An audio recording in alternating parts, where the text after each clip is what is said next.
7 ফেব্রুয়ারি ভারতে শুরু হচ্ছে আইসিসি টি-20 বিশ্বকাপ আসর। ওই আসরে গ্রুপ পর্বের 4টি ম্যাচ ভারতের মাটিতে খেলার কথা ছিল বাংলাদেশের। এর মধ্যে 3টি কলকাতার ইডেন গার্ডেন্স স্টেডিয়ামে, বাকি 3টি মুম্বাইয়ের ওয়াংখেড়ে স্টেডিয়ামে। যদিও ভারতের মাঠে ম্যাচে অংশ না নেওয়ার সিদ্ধান্ত নিয়েছে বাংলাদেশ ক্রিকেট বোর্ড বিসিবি। রবিবার সিলেটে 17 জন বোর্ড পরিচালককে নিয়ে এক সভায় এই সিদ্ধান্ত গ্রহণ করা হয়েছে।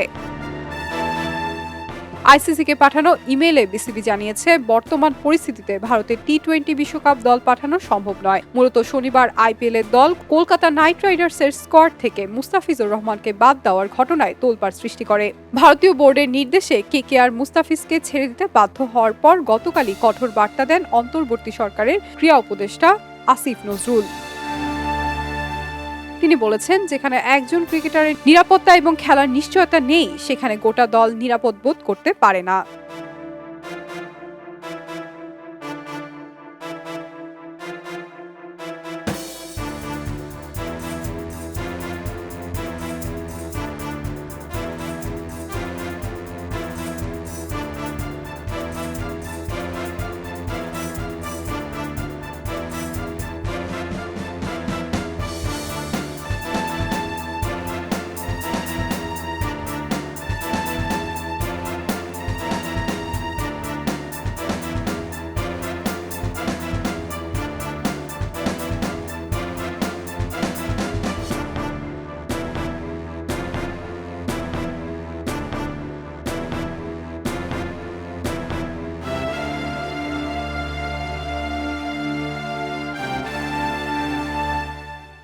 খবরের কাগজ, নিখাদ, নির্ভীক, নিরপেক্ষ।